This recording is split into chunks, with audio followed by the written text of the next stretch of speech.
지난주 마지막 장면은 예수님께서 영원히 목마르지 않는 생수를 소개하셨습니다. 그리고 이 물을 먹는 자마다 다시는 목마르니와 내가 주는 물을 먹는 자는 영원히 목마르지 아니하라고 요한복음 4장 13절 14절에 이렇게 말씀하고 있습니다. 그래서 여인이 오늘 본문에 있는 말씀처럼 반응이 나옵니다.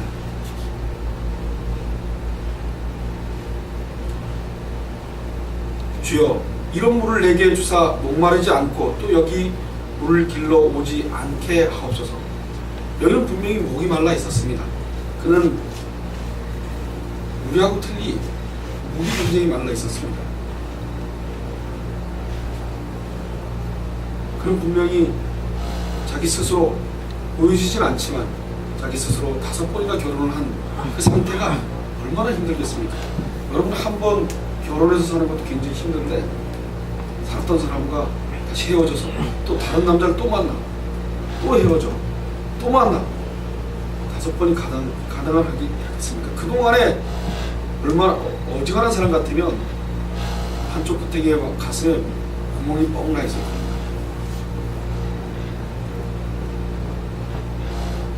그런 물가에 갈증을 채우러 왔습니다. 그런데 그 물가에 온 그 물가는 일반 사람들이 오는 곳이 아닙니다. 나그네들이 지나가다가 먹는 물입니다. 동네 사람들은 거기 와서 물을 기르지 않습니다. 철저하게 외면당하고 철저하게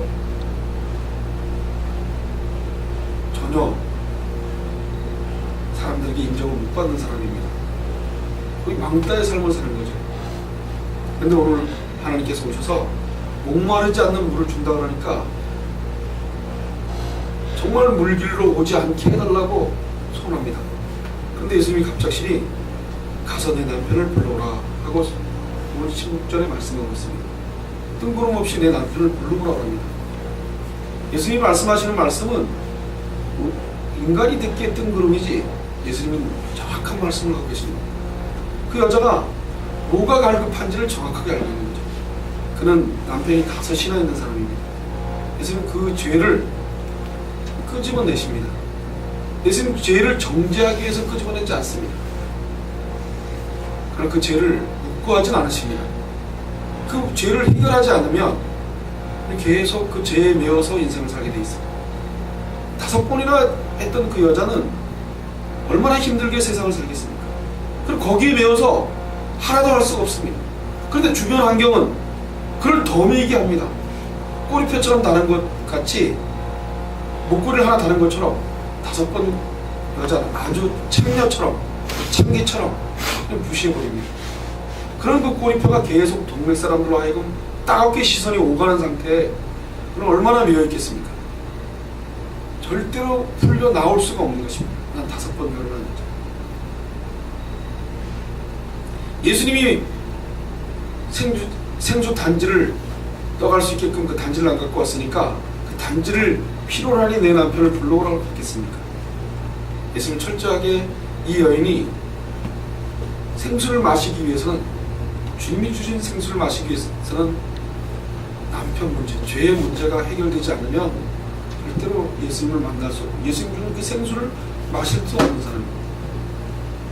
여러분 예수를 만나면 예수님이 첫 번째 하는 것은 죄의 문제를 다룹니다. 그래서 우리에게 그 죄가 드러나 보이는 거죠. 그 죄는 어떤 방향에서 어떤 시간에도 관계없이 저와 여러분의 죄를 알게 합니다. 아, 내가 예전에 이런 죄를 졌구나. 그런 죄가 전혀 느껴지지 않으면 예수를 만난 게 아닙니다. 여인을 예수님이 찾아오셨습니다. 예수님이 돌아서 가야 될 길을 질러서 오셔서 여인을 만났습니다. 우물가에서. 여인이 노력했습니까? 여인이 죄의 문제를 해결했습니까? 우리가 노력으로 이 죄의 문제를 해결받았습니까? 여인은 죄의 문제에 대해서 해결을 전혀 보지 못했습니다. 예수님이 스스로 죄의 문제를 건드리시고 그 죄의 문제를 터치하셔서 내 남편을 불러오라고. 그리고 죄의 문제를 숨기고 싶었던 그 여인은 엉뚱하게 대답했는지 모르지만 남편이 없다고 얘기합니다. 하나도 남편이 없다. 그거 알고 있겠습니까? 여러분들은 여인이 저는 남편이 없습니다 라고 예수님이 네 남편을 불러와라 하니까 저는 남편이 없습니다 했을 때 여러분들은 어떻게 생각하십니까? 어느 쪽을 더 관심을 두고 해석을 했으면 좋겠습니까? 저는 그 자기가 갖고 있었던 그 불치의 병이 남에게 드러나는 것이 싫어서 엉겨일 거래 저는 대답했다고 생각합니다. 그리고 오늘 이 말씀을 여러분들에게 전달하기를 원합니다. 그런데 예수님이 옳다고 얘기합니다. 반전의 반전을. 얘는 분명히 마음에 고통스럽게 하는 상처요 수치스러운 과거가 인생의 문제였습니다. 다시는 생각하고 싶지 않았을 것입니다.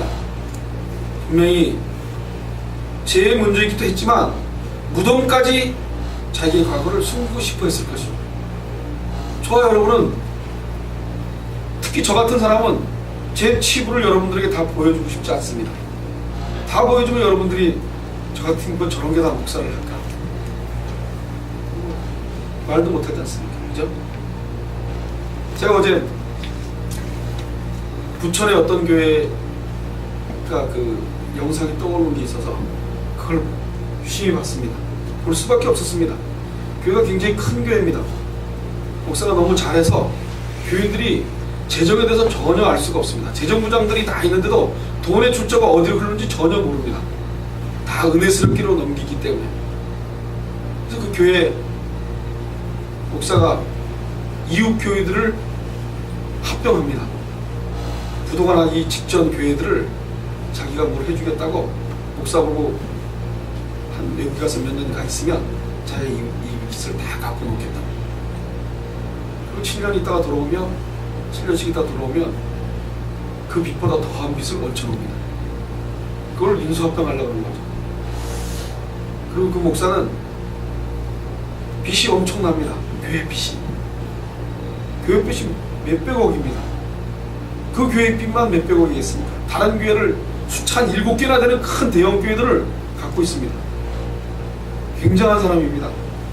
교회를 크게 져서 부도날만 하면 합병해버리고 그리고 5지 교회가 있습니다. 그 모든 걸 자기가 다 관리합니다. 그리고 돈을 지출이 항상 많게 합니다. 그리고 그 돈을 가지고 땅을 어마어마하게 사놓고 아파트도 좋은 아파트, 그리고 우리나라에 들어갈 수 없는 엄청난 부자들만 들어갈 수 있는 몇 프로 되지 않는 사람이 들어가는 회원권도 갖고 있습니다. 철저하게 교인들은 모르는 거죠. 그런데 그게 터졌습니다. 그래서 집사, 장로들이 아무리 얘기해도 안 돼서 다시 몇 명이 빠져나와서 그 교회를 떠나서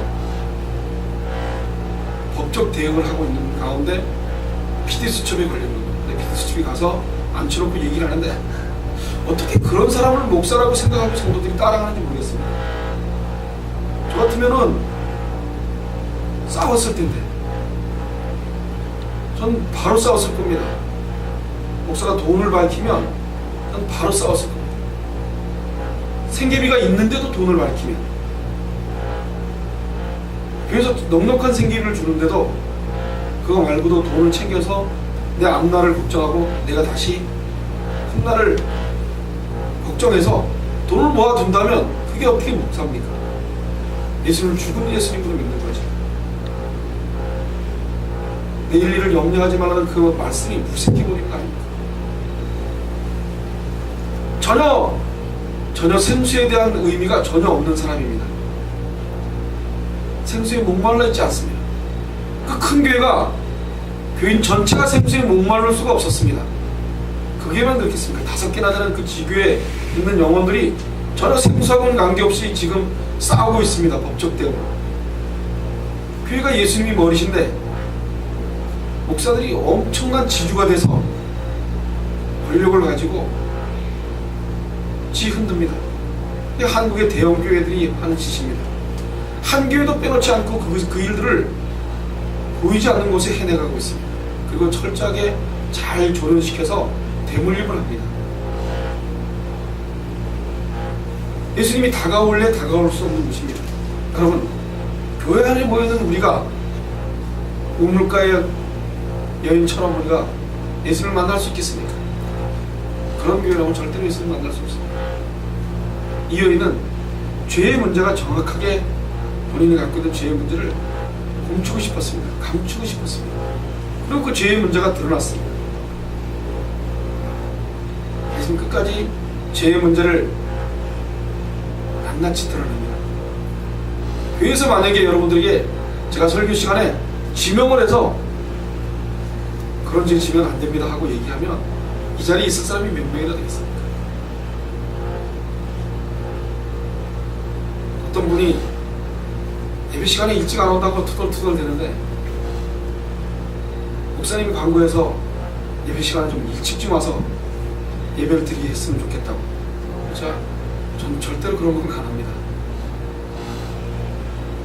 여러분, 그런 말 한마디도 목사가 잘못하면 여러분들 마음이 상하지 않습니까? 일찍 나오라고. 왜 일찍 안 나오냐고 소리 지르면 좋게 광고했어도 화가 나지 않습니까? 그런데 이 여인의 문제는 좋게 광고한 거 아니라 하나님께서, 예수님께서 정확하게 그 여인의 치부를 드러냅니다. 그 치부를 드러내는 것이 여러분 관건입니다. 저와 여러분 그 치부가 드러내준 것이 생수를 먹을 수 있는 유일한 길입니다. 그런데 저와 여러분 생수 먹기보다는 내 죄가 치부가 드러날까봐 예수님께 온전히 구하지 않는 거죠.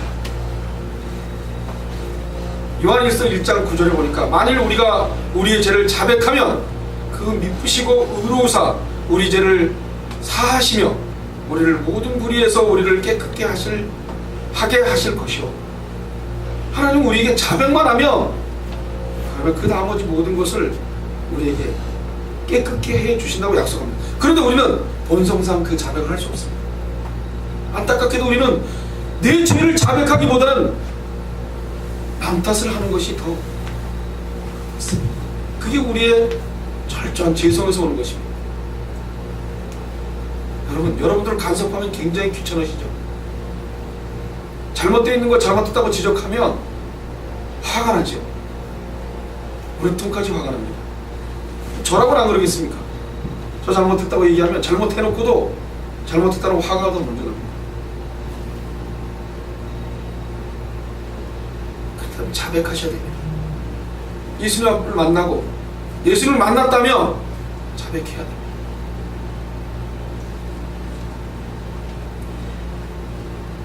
그 자백했을 때 우리 속에 하나님의 말씀이 거하시고 그 거하시게 되면 생수가 넘쳐 흘러나게 되어 있습니다. 여인에게 막혀있던 것은 자기가 갖고 있는 치부입니다. 그 치부가 너무 앞가림을 하고 있었기 때문에 다른 것을 볼 수가 없었습니다. 예수님은 정확하게 그 여인이 목말라 하는 것을 정확하게 알았습니다. 그리고 그 치부를 정확하게 끄집어 드러냅니다. 그건 예수님만 할 수 있는 일입니다. 제가 목사인데 예수님이 이렇게 써놨으니까 여러분들은 치부를 고쳐주겠다고 휙 얘기하면 되겠습니까? 안 되겠습니까? 한국교회 목사들은 그런 짓 잘 할 수 없습니다. 예수님만 했다. 오늘 이 본문에 있는 말씀은 예수님이 하신 것이지 제가 한 게 아니지 않습니까? 제가 여러분들의 치부를 말씀이 이렇게 나왔는데 내가 말씀을 여러분 너무 사랑해서 내가 곽 집사님을 너무너무 사랑해. 그래서 곽 집사님의 치부가 이건데 이거를 고쳐줘야지. 그러고 가서 예수님 좀 탁 얘기해 주십시오. 그럼 곽 집사님과 저하고 여태까지 관계에 맺었던 관계가 싹 없어질 겁니다. 예수님만 하실 수 있습니다. 기적 같은 일입니다. 이것을 받아들일 수밖에 없는 여인, 그것을 인정할 수밖에 없는 여인, 그 여인은 복된 여인입니다. 예수님을 만났기 때문에 그 일이 진행되어질 수 있었습니다. 예수님을 만나지 않았다면 진행되죠. 여러분, 예수님이 올 때까지 우리는 기다리는 일밖에 할 게 없습니다.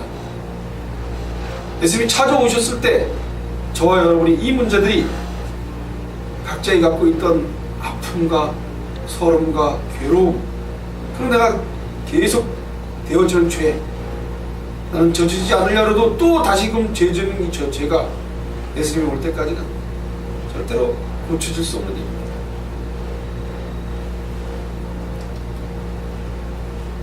우리에게는 하나님께서 우리에게 주시려고 생수를 준비하고 계십니다. 우리와 가까이 하시려고, 회복하시려고 예수님을 이 땅에 보내셨습니다. 그런데 우리는 그 회복하시려고 하는 하나님의 마음을 전혀 이해하지 못하기 때문에 우리는 예수님을 인정하지 않는 거죠. 예수님께서 우리 구주로 온전히 받아들여지면 그때부터는 생수가 저와 여러분에게 있어질 겁니다. 그 생수는 영원히 목마르지 않는 거죠.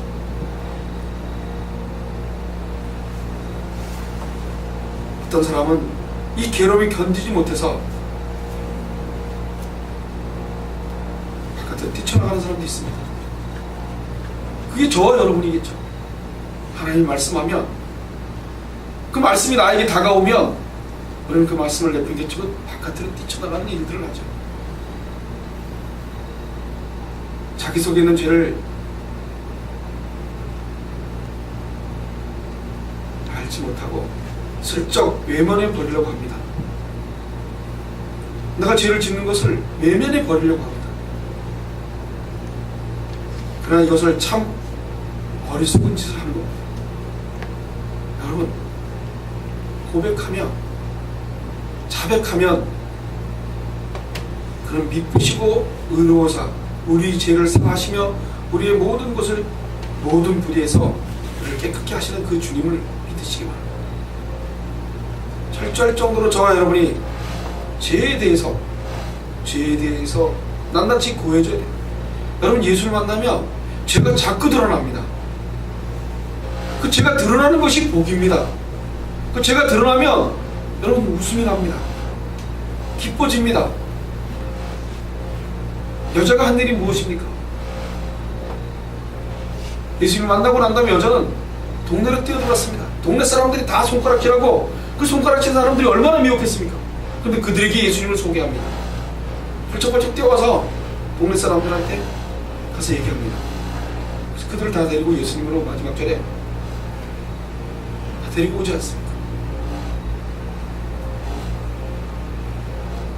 예수님께서는 내 남편이 없다 하는 말이 옳도다 하고 10절에 말씀하고 있습니다.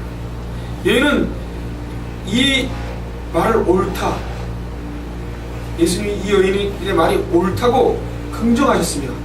왜냐하면 진정한 의미에서 이 여인은 남편이 없기 때문입니다. 내가 내 남편 5이 있었으나 지금에 있는 자는 내 남편이 아니니 내 말이 참다. 남편 5이 있는데 지금의 남편이 참 아니라고 얘기합니다.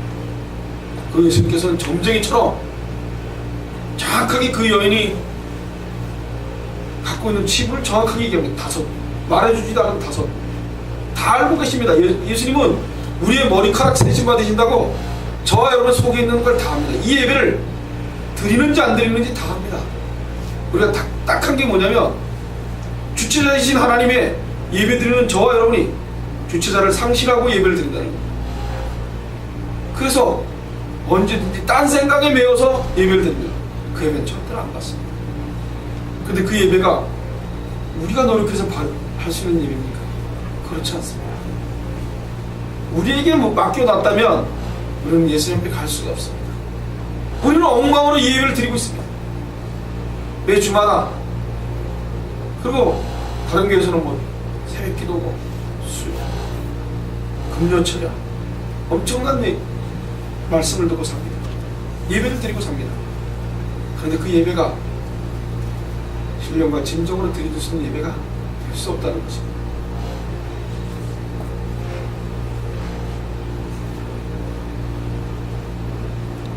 얘는 5번이나 이혼한 심각한 이혼녀입니다. 그녀는 왕따가 되기 전에, 결혼하기 전에는 인기 있는 여인일지도 모릅니다. 그죠? 5번 결혼했으면 이쁘지 않을까요? 여러분, 못생긴 사람이 5번 결혼할 수 있습니까? 불가능합니다. 이뻤을 겁니다. 제가 보기엔 이뻤을 것 같아요. 돈이 많으시죠? 돈은 전혀 없었던 여인 같아요. 그래서 5번 갔던 게, 한 번은 잘생긴 남자한테 갔을, 자기를 사랑해주는 남자한테 갔을 거고, 한 번은 이것도 아니고 돈이 많은 사람한테 좀 가봤으면 좋겠다. 한 번은 명예가 있는 사람한테 좀 가봤어요. 뭐 어떻게 됐든 간에 결혼에 계속 실패를 했지만 5번이나 결혼을 할 수 있는 여자였습니다. 그나마 그래도 왕따를 당했던 5번까지 갈 수 있는 능력 있는 여자입니다. 멍청한 여자는 아니죠, 그죠? 멍한데 5번 갈 수 있습니까? 그렇지 않습니다. 똑똑하고 나름대로 교양도 있었을 거고. 그런데 지금 그의 모습은 초라한 모습이 되어져 있습니다. 여러분, 그가 그렇게 될 것이라고 믿었습니다. 그렇게 알고 5번 결혼했습니다. 그는 지금의 자기 상태를 예측도 못했고 알지도 못했습니다. 그리고 그 우물가에 나왔습니다. 그런데 예수님이 오셔서 그를 만나줬습니다. 저와 여러분은 그 여인처럼 갈 곳이 없고 있을 데가 없습니다. 그 우물가로 물로 길러가는 심정이 매일 있어지기를 소원합니다. 전 여러분들이 점점 이 땅에서 내밀려서 예수님을 찾는, 예수님을 만날 자리는 어딘지 몰라도 그냥 조용하고 예수님 찾는 곳으로 나도 모르는 새에 갈 수 있는 목류병 환자가 터덕터덕 가듯이 깨어나면 아무것도 모르듯이 우물가로 저와 여러분이 끌려갔으면 좋겠습니다. 그 우물가에는 예수님이 오셔서 영원히 목마르지 않는 생수를 주겠다고 약속하십니다. 여러분 어느 것을 가지시겠습니까? 그렇게 인생을 삽니다. 그런데 이 여인에게 유일한 희망은 메시아가 온다는 사상이 그에게 있었습니다. 오늘 본문 한번 보십시오.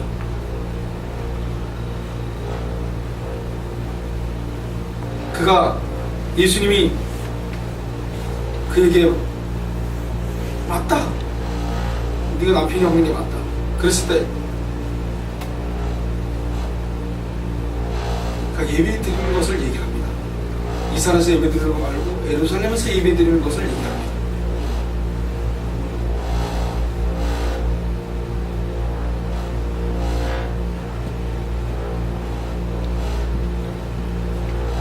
우리 조상들은 이 산에서 예배하였는데 당신들의 말은 예배할 곳이 예루살렘에 있다 하더이다 하고 예배하는 것을 얘기합니다. 그러고 난 다음에 예수님을 선지자라고 얘기하고 난 다음에 그 선지자에게 메시아라고 올 거라고, 그가 오면 다 얘기할 거라고 말합니다. 그에게는 메시아를 기다리는 사상이 있었습니다. 예수님께서 일부러 오셨겠습니까? 예수님께서는 선택된 백성들을 찾았습니다. 그것은 그의 외형적인 조건을 보지 않으셨습니다. 그 여인이 5번을 결혼했냐? 예배를 제 시간에 들어와서 했냐? 주일날 잘 지켰냐? 11조를 냈느냐? 감사한금을 왜 안 냈냐? 하는 것에 되어 있지 않습니다. 선택된 백성을 얘기합니다. 그런데 선택된 백성들은 틀립니다. 그 내면 속에 메시아가 나에게 찾아올 거라는, 메시아가 오시기만 하면 이 지긋지긋한 세상을 정리할 거라고 믿었습니다.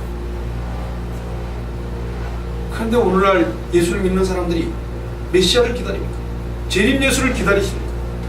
재림 예수가 이 땅에 오셨을 때 그분을 기다리는 사상이 우리 마음속에 있어지지 않습니다. 그래서 너무 멀리 와 있기 때문에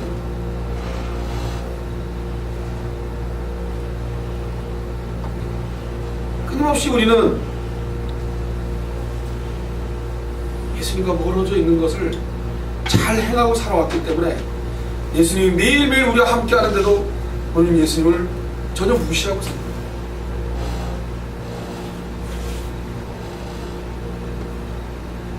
여인은 자기가 무덤을 팠습니다.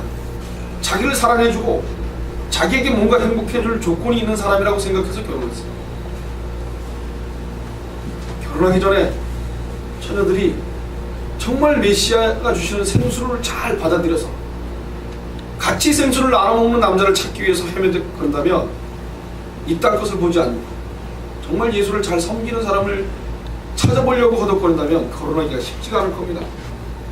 그죠?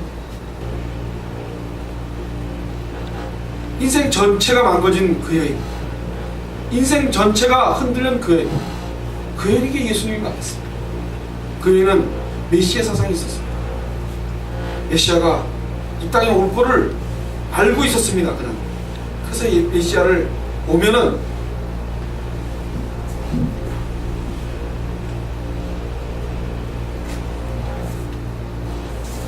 (25절에) 여자가 가로되 메시아여, 메시아 곧 그리스도라 하는 이가 오실 줄을 내가 아노니 그가 오시면 모든 것을 우리에게 고하시리이다. 그는 알았습니다. 아노니 그랬습니다. 내가 아노니 확신했습니다. 그는 자살하고도 싶었을 거고, 그는 이 땅을 사는 의미도 없었을 겁니다. 그리고 터덜터덜 그 우물가로 온 여인은 지푸라기 같은 심정에 메시아가 오실 것을 알았습니다. 그것은 그 여인이 믿음이 있어서 그렇겠습니까? 하나님께서 우리에게 알게 하십니다. 끊임없이 이 땅은 힘들고 이 땅은 괴로운데 메시아가 계신 것 때문에 지푸라기 잡고 사는 겁니다. 특히 목사들은 더 해야 됩니다. 이 땅에 사는 게 괴롭고 없고 가난하고 무시당하고 살지만 그때마다 메시아가 있기 때문에 끈앞을 잡고 메시아 오는 그날까지 신앙을 지켜. 얼마나 대형 교회들이 철저하게 목사직을 하찮게 만듭니까? 저는 어제 그것을 보면서 정말 내가 이제는 움직일 때가 되지 않나. 내가 맨날 그랬습니다. 목사 때려잡는 목사인가. 그걸 보면서 너무나 화가 났습니다. 저 목사를 제거해야 되는데, 진짜 밤에 가서 지옥이 뭔지를 한번 알게 해줘야 되는데 하는 생각이 막 문득문득 막 속에서. 근데 이 말씀을 보니 그 인간이 갖고 있는 걸 내가 똑같이 갖고 있더라고. 나도 그런 환경 만들면 똑같이 내 좋은 집 짓고 싶어. 그래서 나 땅도 많이 내가 돌아다니면서 저 땅 샀으면 좋겠다.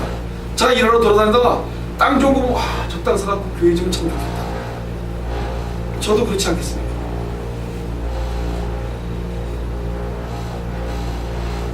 예수님께서는 집 좀 오셨습니다.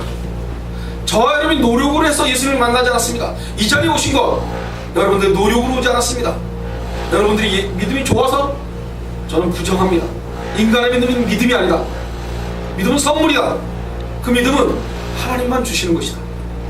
이 인간이 소유할 수 있는 선물이 아니다. 그런데 예수님이 너무나 일방적이시고 너무나 완벽할 정도로 변함이 없으신 분이기 때문에 그것이 우리에게 선물로 계속 남아있을 수 있습니다.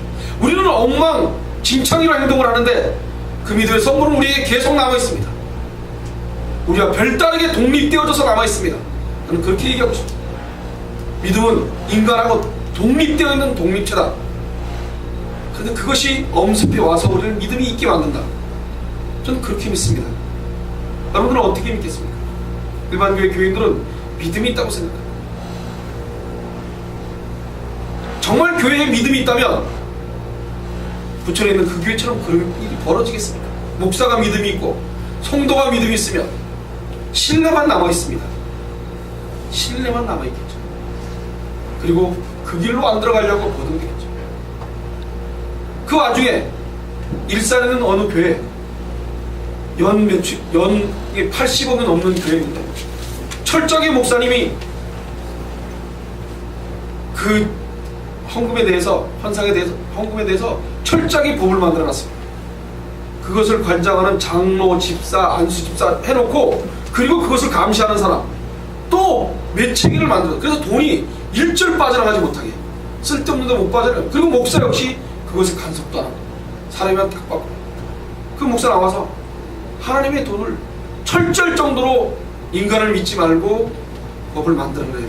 한 푼도 흠없이 함부로 누가 쓰지 못하게 해야 된다고 그렇게 얘기를 해요. 그런 교회도 있습니다.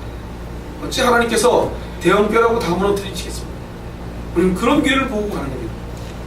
하나님이 살아서 다 없애버리면 하나님이 다 죽으신 것 같은데 그렇게 살려놓은 교회가 있는 거 보면서 오늘도 하나님께서 우리에게 가야 될 길과 방향을 제시하고 계십니다.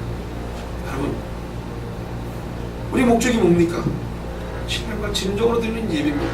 그 예배는 우리가 목적되어져서 목적되는 것이 아니라 하나님께서 받겠다고 작정하셨을 때 받을 수 있습니다. 분명히 하나님께서는 지금도 우리에게 다가오셔서 그것을 받기를 소원하십니다. 그때에 분명히 신령과 진정한 예배를 우리에게 받으실 것입니다. 우리 예한교회 교인들에게 한 사람도 빠짐없이 신령과 진정한 예배를 받는 그날을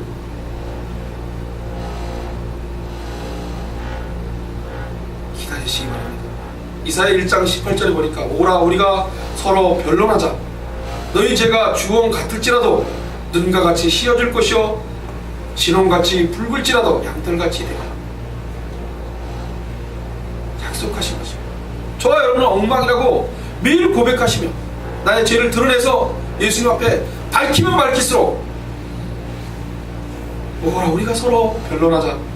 너희 죄가 주홍 같을지라도 눈과 같이 씌어질 것이요 진홍같이 붉을지라도 양털같이 되라. 약속하셨습니다.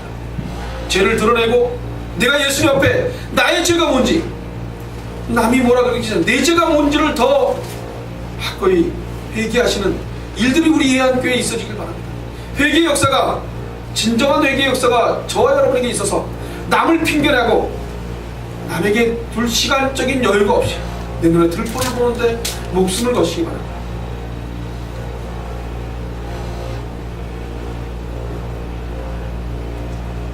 이런 죄의 문제가 해결되자 하나님께 제대로 예배드리고 싶었습니다. 그래서 죄가 해결되면서 하나님을 찬양하고 싶은 마음, 경배하고 싶은 마음, 그것이 당연한 반응입니다. 예수님은 여인의 참 예배가 어떤 것인지 대답해 주셨습니다. 21장 22절에 21절 22절에 참 예배는 장소보다 때와 대상이 중요하다고, 아무리 화려한 성전 예배를 드려도 대상을 알지 못하고 드리는 예배는 예배가 아니라고 말씀하고 있어요. 여러분, 우리 예수 삼일체 하나님께 예배를 드리고 있어요. 그것은 예수님 통하지 않고는 그 예배를 드릴 수가 없습니다. 그래서 우리가 예수님 이름으로 기도한다고 하지 않습니다. 예수님과 대화를 나누는 이 시간에 참 성전 되시는 예수님은 그 예수님 안에 하나님께 드리는 예배가 참 예배입니다. 또 23절과 24절에 보면 참 예배는 신령과 진정으로 드리는 예배라고 합니다. 신령이란 말은 우리의 마음을 드리는 예배라고 말하고 있습니다. 진정이란 말은 진리의 말씀에 기초해서 드리는 예배를 말합니다. 진리의 말씀이 기초가 되어 있지 않으면 진정성이 없습니다.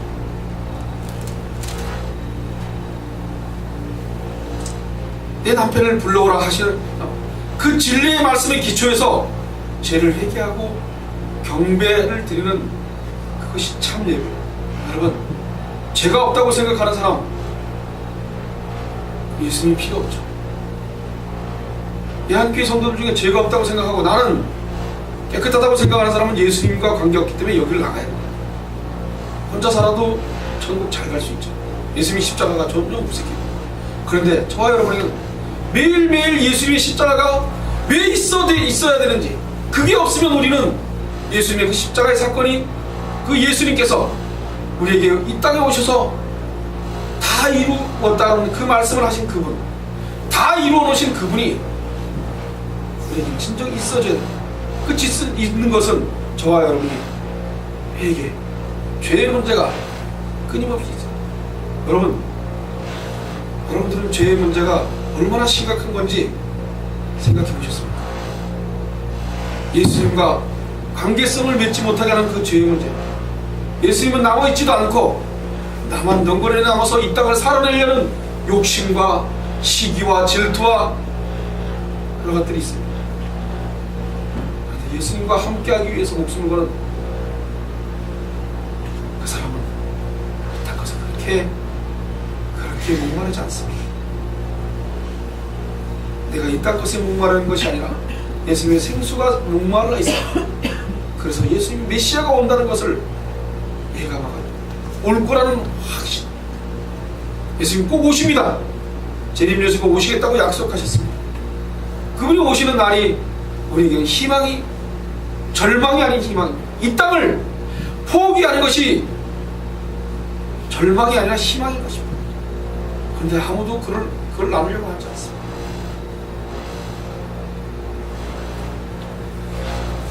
예수님께서는 26절에 내게 말하는 내가 그로다. 예수님 여인이 그토록 갈망했고 있는 메시아가 나라고 밝혀주십니다. 예수님은 하나님께서 이 여인에게 보내신 최고의 선물입니다. 예수님은 여인이 모든 목마름을 해결해 주시고 삶의 권태와 무의미한 것을 다 해소해 주셨습니다. 그리고 생수의 근원이 되어 주셨습니다. 예수님은 이 여인의 상처를 치료해 주시고 진정한 위로자가 되시며 참 만족을 주실 수 있는 여인의 참 남편이 되어 주셨습니다.